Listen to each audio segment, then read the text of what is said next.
You're probably familiar with the Chinese symbol for yin and yang, the intertwining teardrop shapes of black and white that represent a fundamental Taoist principle that the world is composed of different, sometimes opposing forces, but those forces coexist and can even complement each other. In this session, we explore how we might see this kind of relationship between darkness and light, moving beyond a simple dualism where light is good and dark is bad. Welcome back to this ritual series, The Treasures of Darkness with Barbara Brown Taylor. I'm Matt Bloom, and I'll be joining Barbara in this session as she guides us to not only see in the dark, but to welcome it into our lives and to learn from it. The good news is that dark and light, faith and doubt, divine absence and presence do not exist at opposite poles. Instead, they exist with and within each other, like distinct waves that roll out of the same ocean and roll back into it again. As different as they are, they come from and return to the same source. If I can trust that, if I can give my heart to it and remain conscious of it, then faith becomes a verb. Practicing it will require me to celebrate the sacraments of defeat and loss. But since the religion I know best has a lot to say about losing as the precondition for finding, I can live with that. I think I can even live inside this cloudy evening of the soul for a while longer, where even my sense of God's absence can be a token of God's presence, if I let it. Let's consider for a moment our tendency to divide reality into simple oppositions, good or evil, light or dark, sacred or profane, right or wrong, Democrat or Republican. Take a minute to think of a disagreement you've had recently with someone.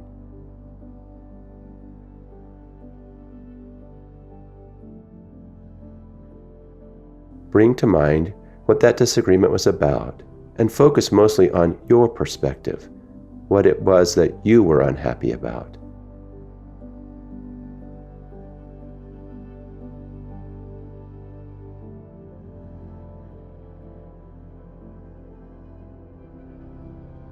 And now, consider how right-wrong thinking might have clouded your ability to see the conflict more clearly.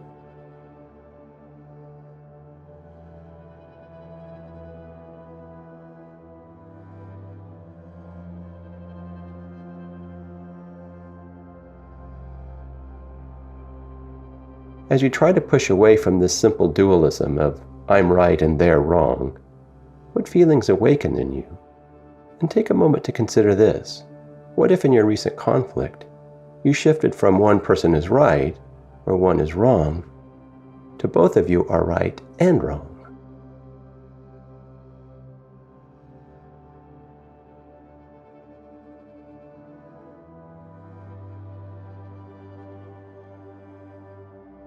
Like Barbara, we too can live into our doubts and learn from our dark nights of the soul. Barbara uses the example of her recent experience in the pandemic as a darkness that she chose to learn from.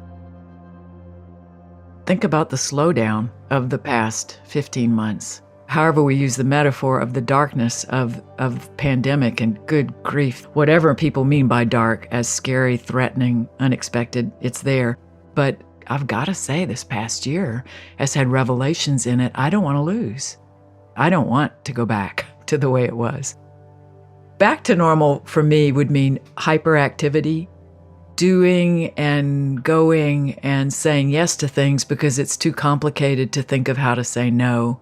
So for me, the past year, I brought all my energy home for the first time in 40 years. I have cared for things in my possession in a way I haven't in ages. I have been a decent relative for the first time in my life. I have folded into relationships that matter to me. What stood out for you in Barbara's story about how the darkness of the pandemic held important revelations for her?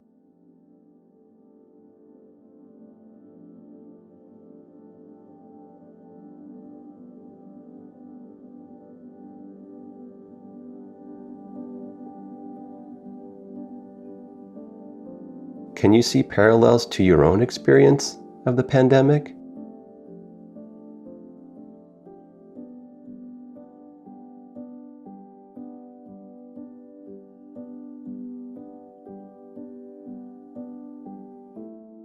We're going to work with that experience and take it a bit further. What do we not want to let go from the past 15 months? What has come to us unexpectedly in our peripheral vision that we don't want to let go of? For me, the dark experience of the pandemic actually were sources of insight. I learned that the simple parts of the day that I usually whizzed past can sometimes hold the most important moments if I just take a moment to slow down.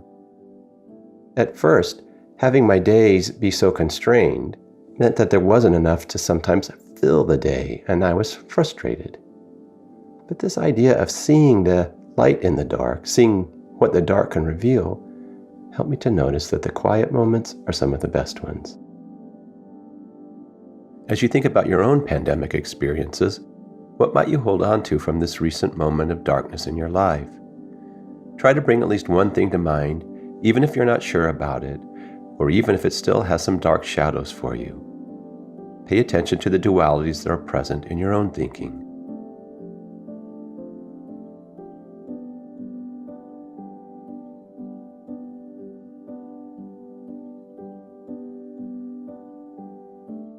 Is there a good-bad duality? A right-wrong? A success-failure?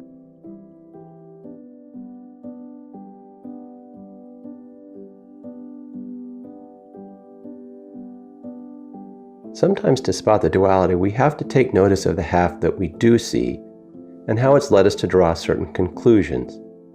By noticing the hopeless half, I can be intentional about looking for the hopeful half. It might take some effort, but by intentionally seeking the good possibilities, it's likely that I may find a positive way forward. What conclusions have you drawn about the darkness of the pandemic?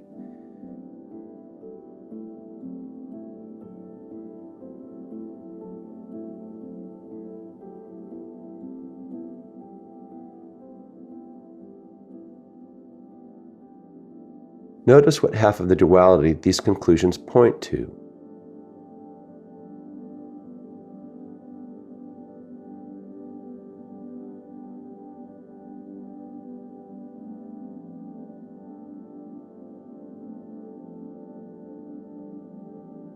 In what ways can you intentionally seek the other half of that duality?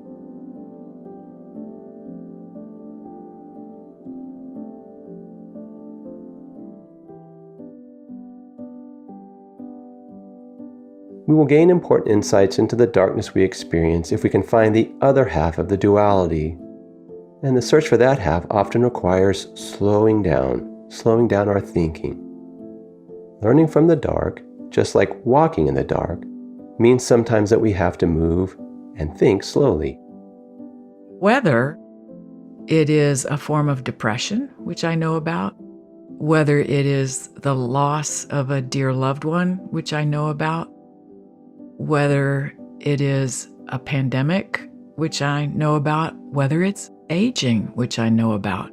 These enforced slowdowns, there's certainly periods where the way forward's uncertain, and all there is to do is to be present in it and wait and listen and watch. What happens when we don't immediately reach for the anesthesia of a light, a book, an iPad, a phone, an Ambien, a thimble full of bourbon? What happens when you just sit with it for a while? So let's sit just a minute with the dark experiences that we have and be open to anything else that might be bubbling up, anything else that we might see through this dark experience.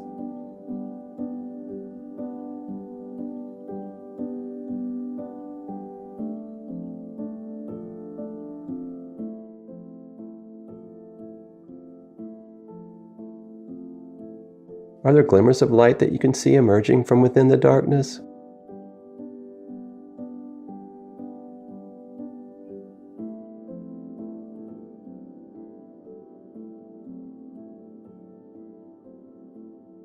As we move toward the end of this practice, Please take a moment to note any insights that are emerging or any thoughts or feelings that linger. And you might want to write down some reflections. Learning from the darkness takes continued practice. So you might want to spend some time listening to this again, learning to be open to whatever wisdom it might offer. Before we close, I'll leave you with a sustaining practice that you can use in the days ahead. Plan to stay up late one night past your usual bedtime, when you can either be outside or near an open window. And then when it's dark, listen to the dark. You'll hear noises. Notice those too. But try to listen to the darkness itself. And now here's the important part. Speak to the darkness. Speak something that is in your heart, something that you're feeling deeply, and then listen again. This is listening with your ears, but even more so listening with your heart and with your soul. There's nothing that is forbidden to you to think or to say or to feel at this time. What you hear will likely be wordless. It'll probably come in the form of feelings or intuitions or images, in forms that are not customary to you, and that is learning from the dark. End your time with a reflection or an expression of gratitude for what the darkness is revealing to you and will reveal.